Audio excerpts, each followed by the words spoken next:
الان این تمپو خیلی بهتره. مرسی. چیزی هستن نه؟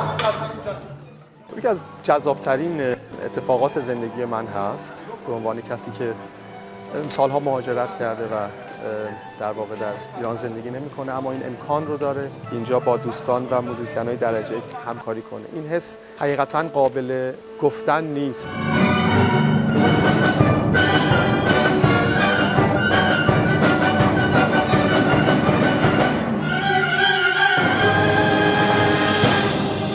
ما در این کنسرت واقعاً سفری داریم به سرزمین‌های سپید، به آذربایجان، به ارمنستان، به روسیه و به فنلاند.